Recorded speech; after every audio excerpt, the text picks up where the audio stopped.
Hello बच्चों, good morning. स्वागत है आप सभी का हमारे YouTube channel study for student में। आज मैं आप लोगों के लिए सामाजिक विज्ञान पाठ पर्यावरण और वायुमंडल से रिलेटेड कुछ अति लघु उत्तरीय प्रश्न और बहुविकल्पीय प्रश्न लेकर के आया हूँ। सबसे पहले हम लोग पर्यावरण के बारे में जानते हैं। पर्यावरण क्या होता है? पर्यावरण दो शब्दों से मिलकर बना है, परि और आवरण।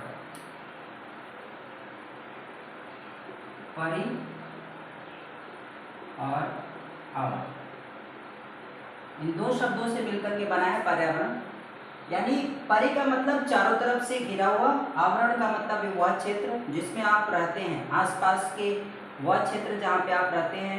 अगर किसी न किसी जगह पे आप घिरे हुए हैं चारों तरफ से, तो उसे आप पर्यावरण कहते हैं। जैसे आप घर में रहते हैं तो आप खिड़की, दरवाजे, दीवार, या फिर आप बाहर रहते हैं तो पेड़ पौधे, जानवरों से भी आप घिरे होते हैं पूरी तरीके से। तो इस तरह से हमारे आसपास का जो क्षेत्र होता है उसे हम क्या कहते हैं?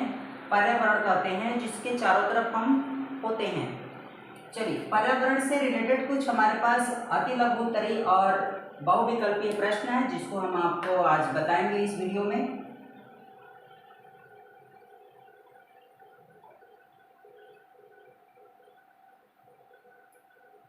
जैवमंडल क्या है? जैवमंडल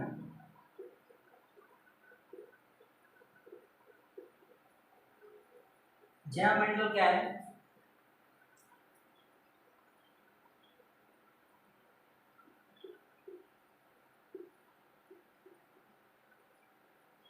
इसके पहले हम कुछ मंडल के नाम लिख देते हैं। स्थल मंडल,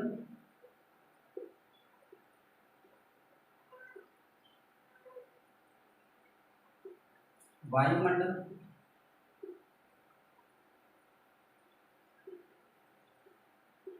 और जलमंडल। इसको भी मैं क्लियर कर ही देता हूँ। स्थल मंडल क्या है? पृथ्वी का वह भूभाग जो सिर्फ जमीन ही है और कुछ नहीं है। चाहे वो पहाड़ की बात कर ले, पठार की बात कर ले, या मैदानी समतल मैदानी क्षेत्रों की बात कर ले, या रेगिस्तानी मैदान की बात कर ले, तो उसे हम स्थल मंडल कहते हैं, जिसपे पानी के अवशेष बिल्कुल नहीं मिलेंगे। वायुमंडल क्या है? हमारी पृथ्वी पूरी तरीके से वायु से घिरी हुई है, तो वायु का वह क्षेत्र वायुमंडल कहलाता है। इसके अलावा जलमंडल, जलमंडल क्या है? जल से घिरा हुआ पृथ्वी का वह भाग जलमंडल होता है। अब इसके बाद हमारा जैवमंडल क्या है? जैवमंडल हम किसे कह सकते हैं? जैवमंडल में दो चीज आता है, दो जीव आते हैं। जीव हमारे पृथ्वी पर दो हैं, पेड़ पौधे और जीव जंतु। तो पेड़ पौधे और जीव जंतु जिन क्षेत्रों में मौजूद होते हैं या रहते हैं, अपना जीवन यापन करते हैं, उस मंडल को जैवमंडल कहा जाता है। याद रखिए, पेड़ पौधे और जीव जंतु जहाँ पे रह करके अपना जीवन यापन करते हैं, अपनी दिनचर्या पूरी करते हैं, उस मंडल को जैवमंडल कहा जाता है।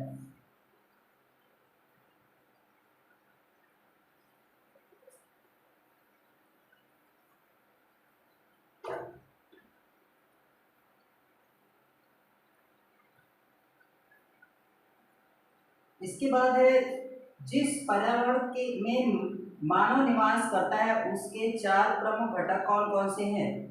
जिस पर्यावरण में मानव निवास करता है यानी मनुष्य रहता है, उसके चार प्रमुख घटक कौन कौन से हैं?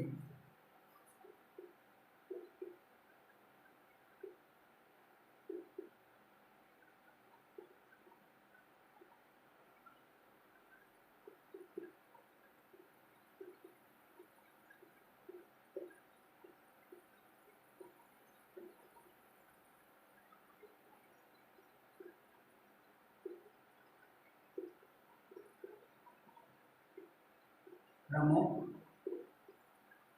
घटक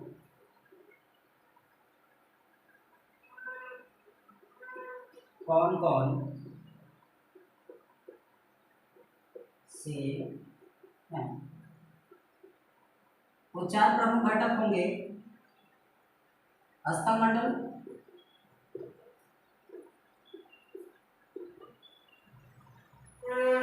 ये आपका उत्तर होगा।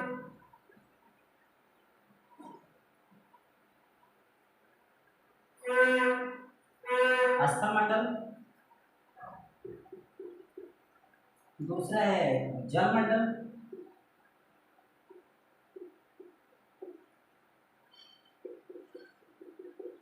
तीसरा वायुमंडल,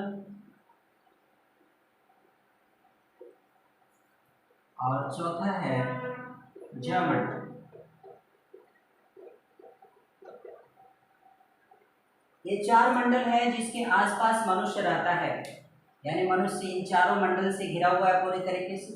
स्थल मंडल, जल मंडल, वायुमंडल और ज्यामंडल, जिसके बारे में मैंने अभी आपको बताया।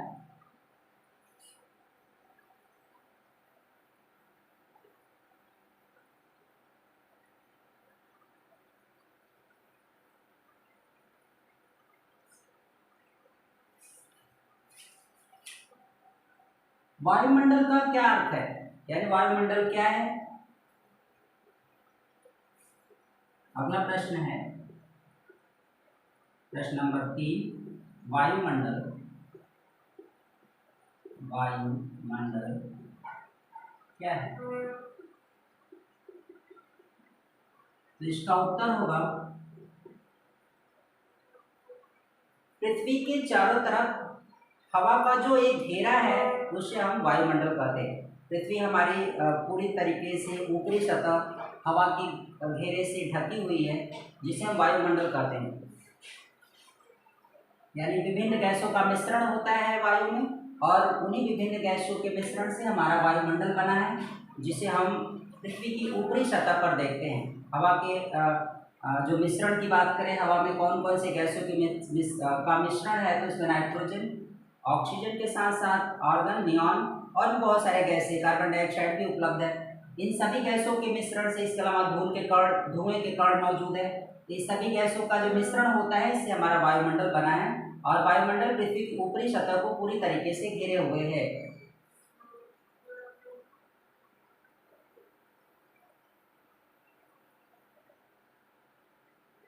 वायुमंडल पृथ्वी से क्यों जुड़ा है? वायुमंडल पृथ्वी से क्यों जुड़ा है? चौथा प्रश्न।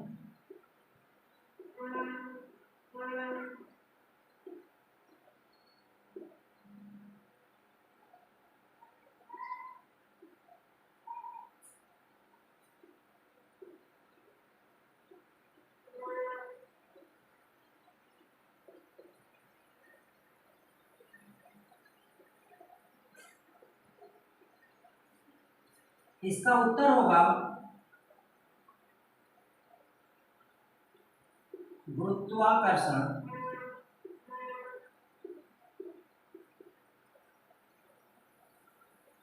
के कारण। वायुमंडल पृथ्वी से क्यों जुड़ा है, इसका मतलब होता है वायुमंडल पृथ्वी पर क्यों है। वायुमंडल पृथ्वी पर सिर्फ एक ही वजह से है, पृथ्वी के गुरुत्वाकर्षण के कारण। पृथ्वी पर गुरुत्वाकर्षण नहीं होता तो पृथ्वी पर हवा का दबाव नहीं होता, और हवा का दबाव नहीं होता तो पृथ्वी के आसपास वायुमंडल नहीं होता, क्योंकि पृथ्वी गुरुत्वाकर्षण बल के कारण हवा को अपनी तरफ खींचती है, जिसकी वजह से पृथ्वी के चारों तरफ वायुमंडल है। तो इसका सही उत्तर होगा गुरुत्वाकर्षण के कारण। गुरुत्वाकर्षण एक बल है जो पृथ्वी किसी भी वस्तु पर लगाती है, इसी की वजह से हम सभी पृथ्वी पर मौजूद हैं। यानी दुनिया, पृथ्वी पर जितनी भी चीज़ें आप देखते हैं उसकी वजह गुरुत्वाकर्षण बल है। इस बल के कारण हवा भी वायुमंडल के रूप में पृथ्वी की सतह के आसपास है।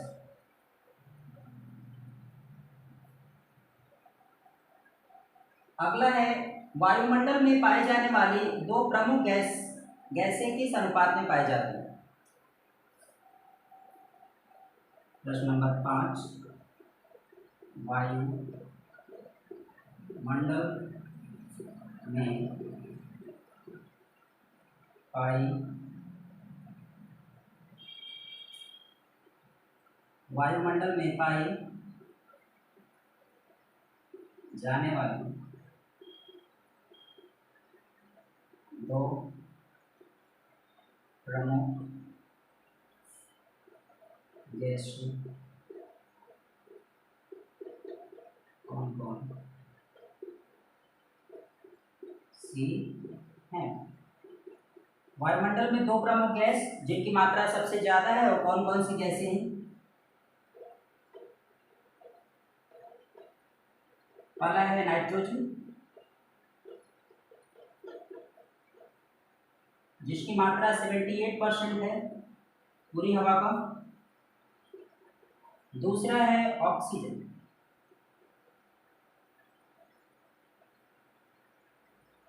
इसकी कुल मात्रा 21%। ये मुख्य गैसें हैं जो वायुमंडल में मौजूद हैं, जिनकी मात्रा सबसे ज़्यादा है। नाइट्रोजन 78% और ऑक्सीजन 21%।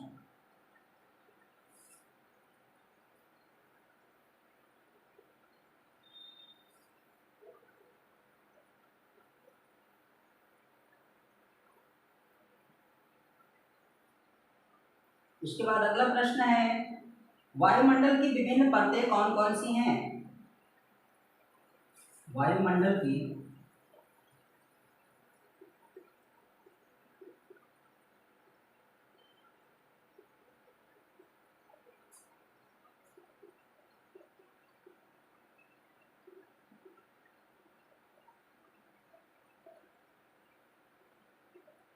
विभिन्न परतें कौन कौन सी हैं? इसका सही उत्तर होगा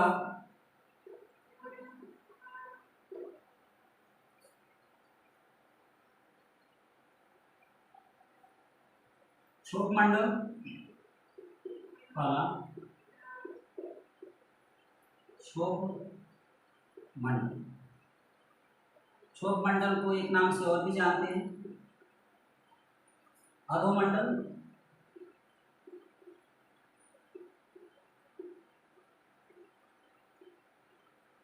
दूसरा है समताप मंडल।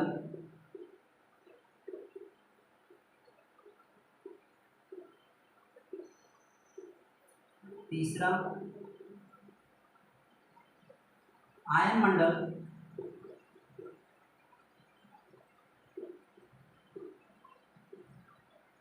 चौथा आयन मंडल को माध्य मंडल भी कहा जाता है।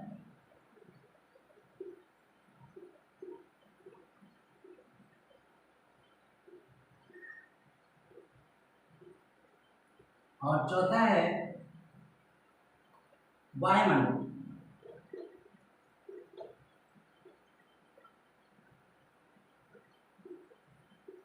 वायुमंडल को आयतन मंडल भी कहते हैं।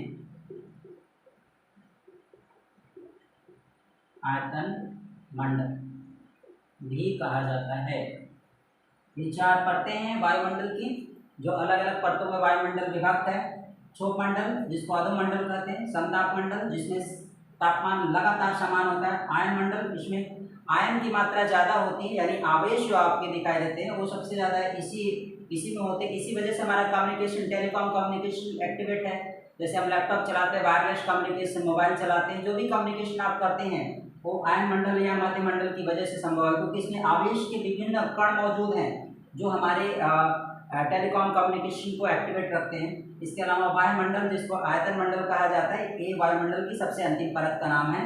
ये कुल चार परतों में विभक्त है हमारा वायुमंडल, जिसको आप याद रखिए।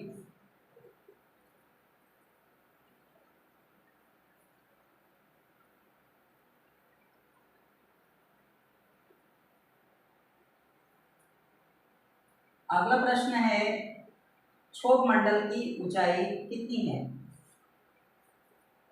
प्रश्न नंबर 7, क्षोभ मंडल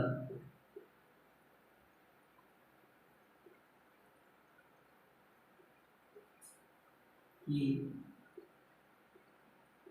ऊंचाई कितनी है?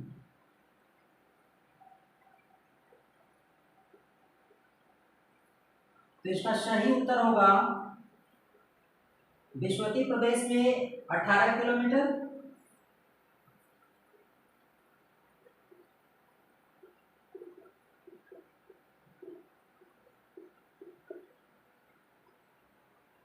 विश्वतीय प्रदेश में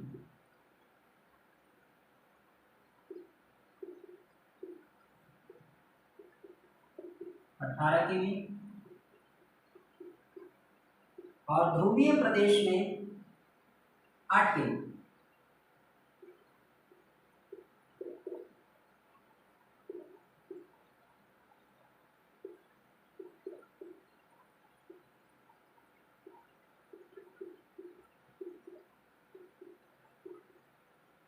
यानी हमारे जो पृथ्वी है, इसका विषुवतीय प्रदेश क्या होता है वो देख लीजिए।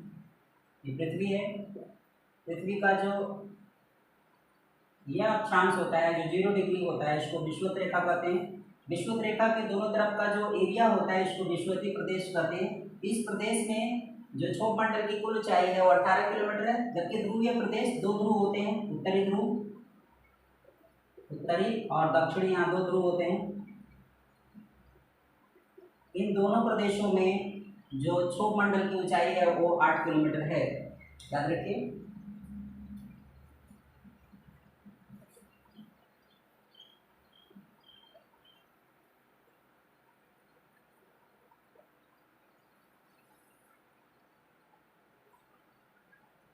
अगला प्रश्न है वायुमंडल की उस परत का नाम बताइए जहां विभिन्न मौसमी घटनाएं घटित होती हैं। प्रश्न नंबर 8।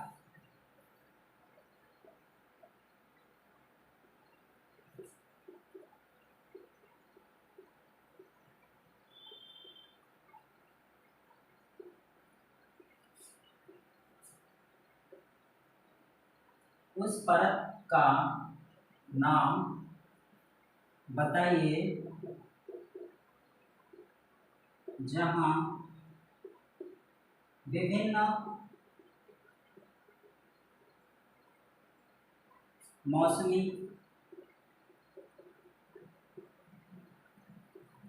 घटनाएं घटित होती हैं।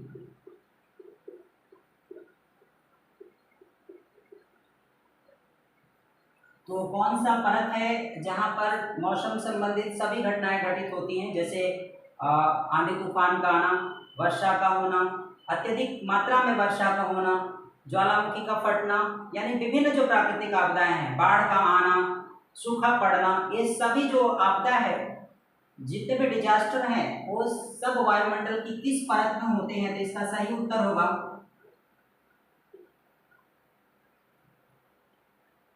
क्षोभ मंडल।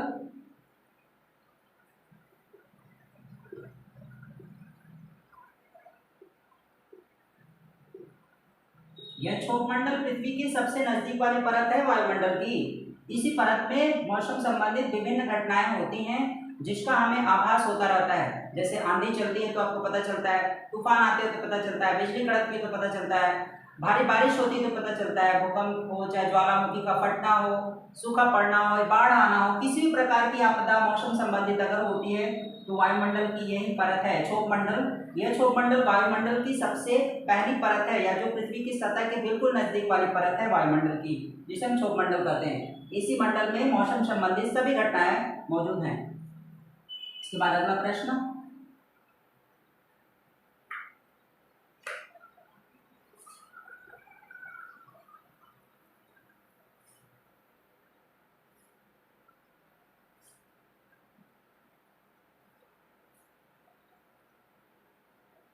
प्रश्न नंबर 9।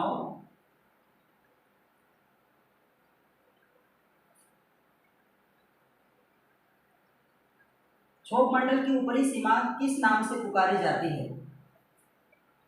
क्षोभ मंडल की ऊपरी सीमा किस नाम से पुकारी जाती है? इसका सही उत्तर होगा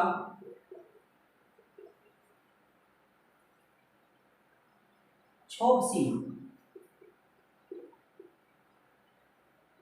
क्षोभ याद करना बिल्कुल आसान रहेगा, क्षोभ मंडल से ही संबंधित है। क्षोभ मंडल की ऊपरी सीमा को क्षोभ सीमा कहा जाता है, तो ये बहुत आसानी से आप याद कर लेंगे। अगला प्रश्न है प्रश्न नंबर 10।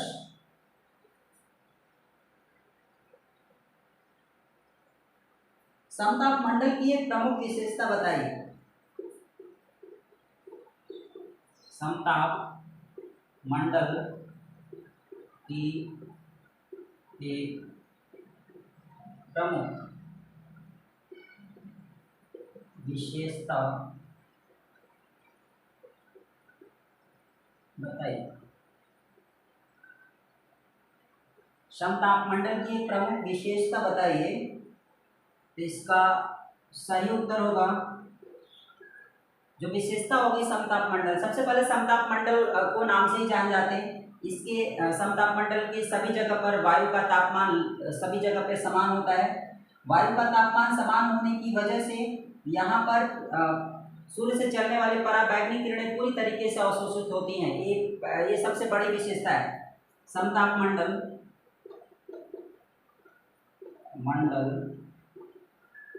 सूर्य से आने वाली पराबैंगनी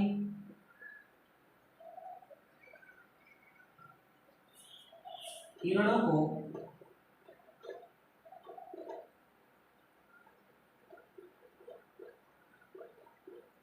अवशोषित कर लेती है। यानी जितनी भी पराबैंगनी किरणें सूर्य से निकल करके आती हैं पृथ्वी की सतह की ओर, उन सभी पराबैंगनी किरणों को अवशोषित करने का मुख्य काम करती है समतापमंडल।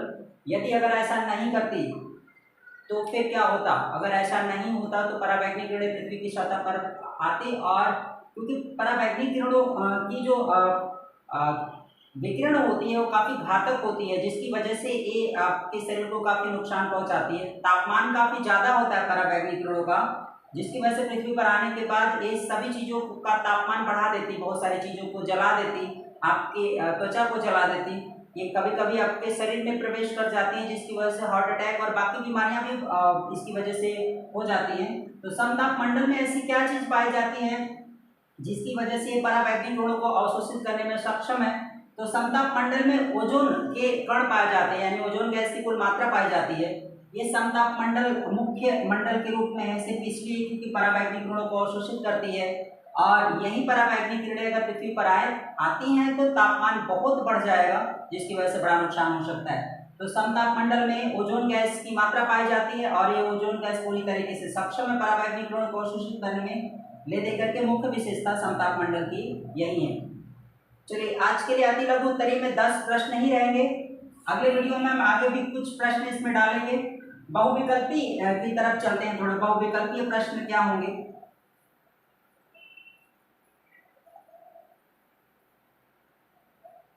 बहुविकल्पीय प्रश्न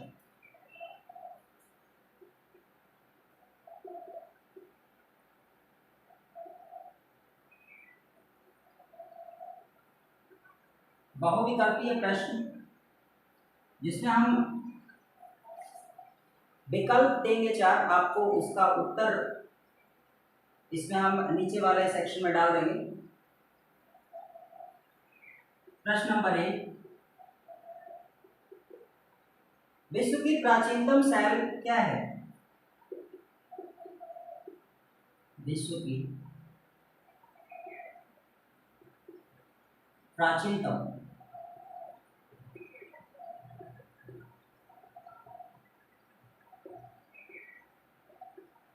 शैल क्या है? उत्तर में 4 विकल्प होंगे।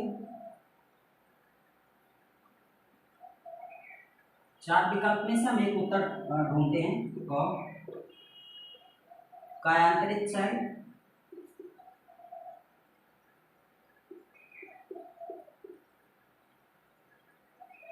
कायांतरित शैल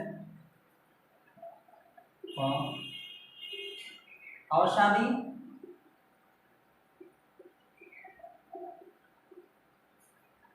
व आग्नेय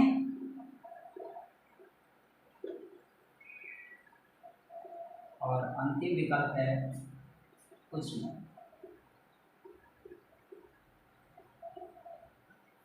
तो इसमें सही उत्तर होगा आग्नेय शैल। ये शैल सबसे प्राचीन शैल है विश्व की, ये सबसे पहले बना था। औषधि शैल और कायांतरित शैल बाद में आए, सबसे पहले आग्नेय शैल का निर्माण हुआ।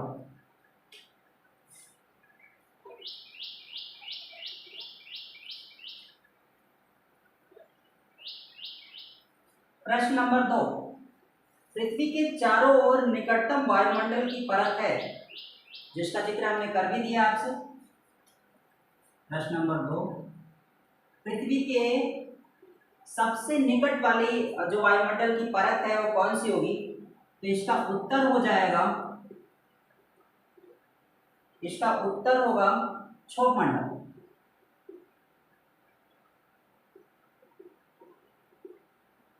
यह मंडल पृथ्वी के सबसे नजदीक वाली परत है वायुमंडल की, जो एकदम पृथ्वी से सटी हुई है, पृथ्वी की ऊपरी सतह से चिपकी हुई है, क्षोभ मंडल दूसरे प्रश्न का सही आंसर होगा। समताप मंडल हो चाहे वायुमंडल हो, इसके ऊपर वाली परत में है, लेकिन सबसे नजदीक वाली परत पृथ्वी की सतह के वो है क्षोभ मंडल वायुमंडल की।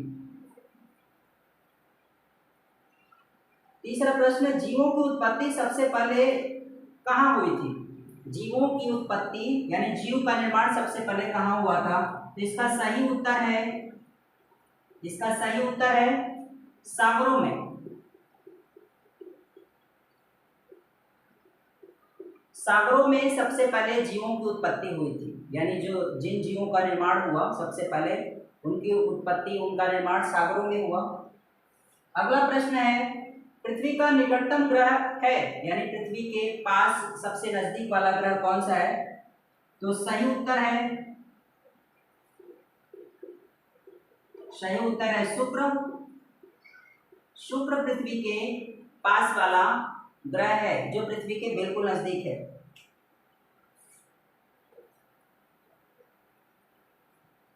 अगला प्रश्न है, वायुमंडल में पाई जाने वाली गैसों में 78% भाग है।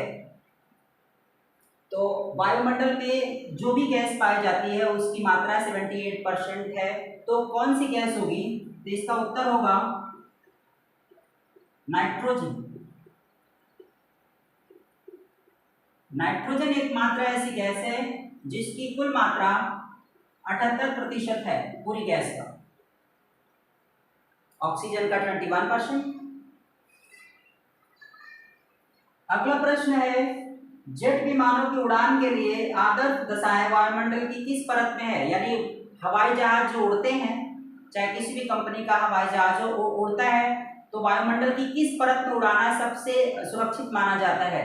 तो वायुमंडल की एकमात्र परत है जिसमें हवाई जहाज को उड़ाया जाता है, जिसमें दुर्घटना नहीं होती है बिल्कुल, वो आपका सही उत्तर होगा वायुमंडल की वह परत समताप मंडल में। समताप मंडल, समताप मंडल वायुमंडल की वह मात्र एक परत है जिसमें आप हवाई जहाज को उड़ा सकते हैं, जिसके बाद हवाई जहाज में किसी प्रकार की दुर्घटना नहीं हो सकती। खास करके घर्षण की वजह से तो बिल्कुल नहीं हो सकती, क्योंकि सभी जगह पर तापमान समान होता है, जिसके बाद हवाई जहाज कितनी भी रफ्तार से उड़े उसमें कभी भी आग लगने का डर बिल्कुल नहीं होता, इसलिए दुर्घटनाग्रस्त क्षेत्र नहीं होता है, बिल्कुल सुरक्षित होता है। तो वो कौन सा मंडल है वायुमंडल का जिसमें सभी प्रकार के जेट विमान, यहाँ तक कि फाइटर जेट भी इसी मंडल में उड़ाए जाते हैं? अगला प्रश्न है, पृथ्वी के आभ्यंतर में चुंबकीय शक्ति पाई जाती है।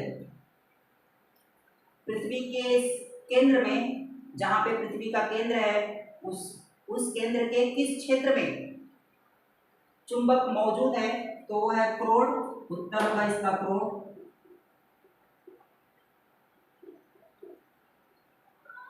जिसमें आपका नीचे परत पाया जाता है, नीचे परत, निकेल फास्फोरस, नीचे परत में आपका चुंबक मौजूद है, यानी पृथ्वी के केंद्र में नीचे परत पाया जाता है, जिसे हम क्रोड कहते हैं। पृथ्वी के केंद्र में जो परत मौजूद है उसे क्रोड कहते हैं, नीचे परत से बना होता है, और इसी क्षेत्र में आपका चुंबक यानी जो पृथ्वी का चुंबक है वो पाया जाता है। अगला प्रश्न है, महासागरीय जल में ऊर्ध्वाधर गति से उत्पन्न होते हैं। महासागरीय जल में ऊर्ध्वाधर गति से उत्पन्न होते हैं। ज्वार भाटा,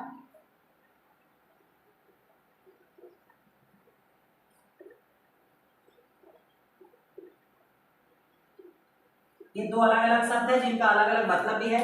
ज्वार का मतलब होता है जब समुद्री लहरें काफी तेजी से किसी क्षेत्र को या किसी भी स्थल को कवर करती है तो इसे ज्वार कहते हैं। और भाटा जब वापस पृथ्वी की समुद्र की लहरें निकल करके फिर से वापस समंदर की ओर तेजी से भागती हैं तो उसे भाटा कहते हैं, क्योंकि वह क्षेत्र काफी ज्यादा खाली हो जाता है जब पृथ्वी समंदर की लहरें वापस निकल जाती हैं समंदर की ओर। तो ज्वार महासागर की जो लहरें, सागर की लहरें स्थल मंडल को पूरी तरीके से घेरने के लिए जब तेजी से लहरों के रूप में आगे बढ़ती हैं तो उसे ज्वार कहते हैं। और भाटा उसे कहते हैं जब वापस समंदर की लहरें उस सतह को छोड़ करके फिर समंदर की ओर निकलने लगती हैं तो उसे हम भाटा कहते हैं।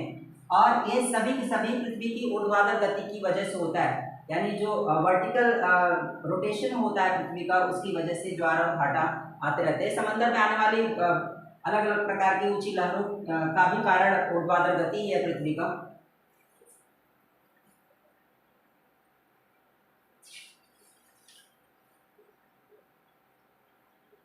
अगला प्रश्न है सौर मंडल का सबसे बड़ा ग्रह है। तो सौर मंडल में कुल 8 ग्रह हैं, उन 8 ग्रह में से सबसे बड़ा ग्रह कौन सा है तो आपको नाम पता भी होगा। तो सही उत्तर होगा बृहस्पति।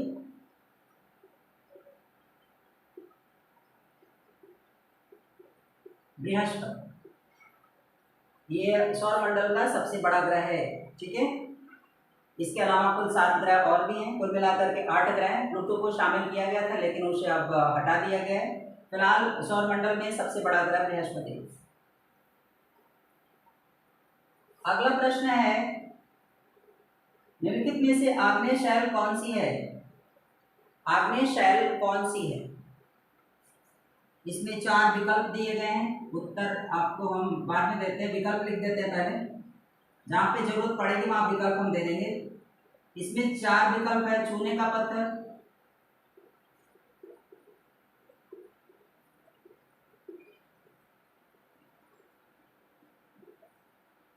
ग्रेनाइट,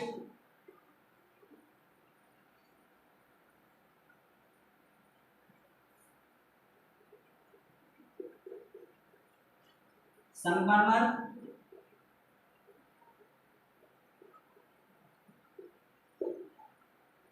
और कोयला।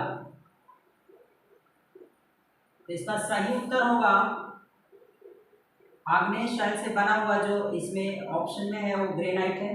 ग्रेनाइट हमारा आग्नेय शैल से बना हुआ है, तो इसमें सही आंसर होगा ग्रेनाइट।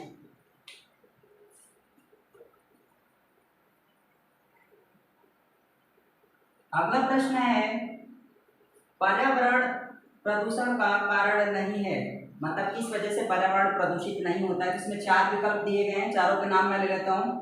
4 विकल्प में जल का प्रदूषित होना ये बिल्कुल पर्यावरण को प्रदूषित करता है, वायु का प्रदूषित होना ये भी पर्यावरण को पूरी तरीके से दूषित करता है, आवास का परिवर्तन, मिट्टी का परिवर्तन, मिट्टी में भी परिवर्तन की वजह से मृदा अपरदन होता है जिसकी वजह से जलवायु प्रभावित होती है, लगातार प्रदूषण फैलता है पर्यावरण में। इसमें सही आंसर होगा आवास का परिवर्तन, मतलब आप घर कहीं भी बना रहे हैं, एक जगह से दूसरी जगह जाके भी बना रहे हैं, कोई दूसरा घर भी बना रहे हैं, तो उससे पर्यावरण को कोई नुकसान नहीं होता है। इसका सही उत्तर होगा आवास का परिवर्तन। इसका सही उत्तर होगा आवास का परिवर्तन। अगला प्रश्न है निम्नलिखित में से भौतिक तत्व नहीं है, इसमें से कौन सा ऐसा तत्व है जो भौतिक तत्व नहीं है। अधिवास, जलवायु, प्राकृतिक वनस्पति, खनिज पदार्थ। भौतिक तत्व का मतलब होता है पृथ्वी के द्वारा जो प्राप्त सभी वस्तुएं हैं उनको हम भौतिक तत्व के रूप में जानते हैं। तो जलवायु पृथ्वी का है, इसके अलावा प्राकृतिक वनस्पति भी पृथ्वी का ही है, खनिज पदार्थ पृथ्वी से ही हमें प्राप्त होते हैं, ये सब हमारे भौतिक तत्व हैं। लेकिन इसमें से एक ऐसा विकल्प है जो कि पृथ्वी का नहीं है, अधिवास। ये अधिवास शब्द का मतलब होता है आप कहीं भी अगर रहते हैं, कुछ भी आप अचीव करते हैं तो ये पृथ्वी का नहीं होता है, ये आपकी अपनी मेहनत से होता है, तो इसे हम सही उत्तर मानेंगे। भौतिक तत्व में नहीं है तो उसका सही उत्तर होगा अधिभाष।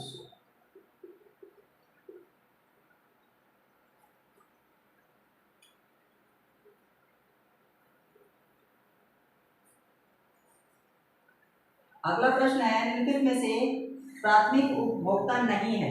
प्राथमिक उपभोक्ता का मतलब होता है जो अपना भोजन खुद से बना ले, उसे प्राथमिक उपभोक्ता कहते हैं। जैसे इसमें प्रश्न है, उत्तर विकल्प दिए गए हैं, शेर, बकरी, गाय, मधुमक्खी। तो शेर, बकरी, गाय, मधुमक्खी ये प्राथमिक उपभोक्ता है कि नहीं है? इस चारों विकल्प में से कोई एक उत्तर होगा जो सही होगा। तो बकरी जो पेड़ पौधों से भोजन ग्रहण कर लेती है, मधुमक्खी भी पेड़ पौधों से अपना शहद प्राप्त करती है, इसके अलावा गाय जो शाकाहारी जीव है, ये भी पेड़ पौधों पर ही निर्भर होता है। इसमें से शेर एक ऐसा मात्र जीव है जो पेड़ पौधों पर निर्भर न रह करके ये दूसरे जानवरों पर आश्रित है, इसी वजह से शेर हमारा प्राथमिक उपभोक्ता नहीं होगा। जो जीव पेड़ पौधों पर पूरी तरीके से सीधे निर्भर होते हैं उन्हें प्राथमिक उपभोक्ता कहा जाता है। द्वितीयक उपभोक्ता वो होते हैं जो दूसरे जानवरों का शिकार करके अपना भोजन ग्रहण करते हैं, उन्हें द्वितीयक उपभोक्ता कहा जाता है। इसमें सही उत्तर होगा शेर। शेर द्वितीयक उपभोक्ता है, प्राथमिक उपभोक्ता नहीं है, क्योंकि अपना भोजन दूसरे जानवरों से प्राप्त करता है, जबकि और जितने भी शाकाहारी जीव हैं सीधे पेड़ पौधों पर निर्भर होते हैं। बहुविकल्पी प्रश्न में भी फिलहाल इतना ही। आने वाले बाकी वीडियो में भी आपको विकल्प बहुविकल्प के रूप में दिए जाएंगे। कुछ और भी प्रश्न है जो एक शब्द में उसका उत्तर देना है, तो उस प्रश्न को भी हम समझ लेते हैं। उस प्रश्न को हम पढ़ेंगे और उसका उत्तर हम आपको बोर्ड पे लिख करके देंगे, जिसको आपको समझना है। मेरी बातों को खूब ध्यान से सुनते रहिएगा, क्योंकि प्रश्न मैं बोलूंगा और उत्तर मैं इस बोर्ड पे लिख के दूंगा, जिसको आप समझेंगे।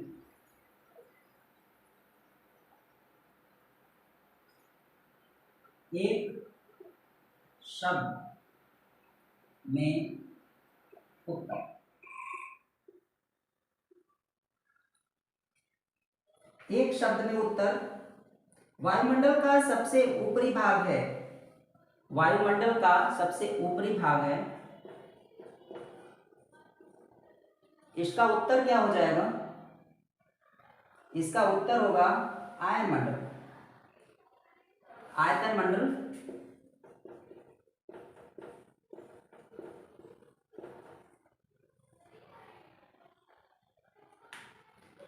चलिए आज की वीडियो में फिलहाल इतना ही। आने वाले बाकी वीडियो में भी इस तरह के कंटेंट्स हम डालते रहेंगे।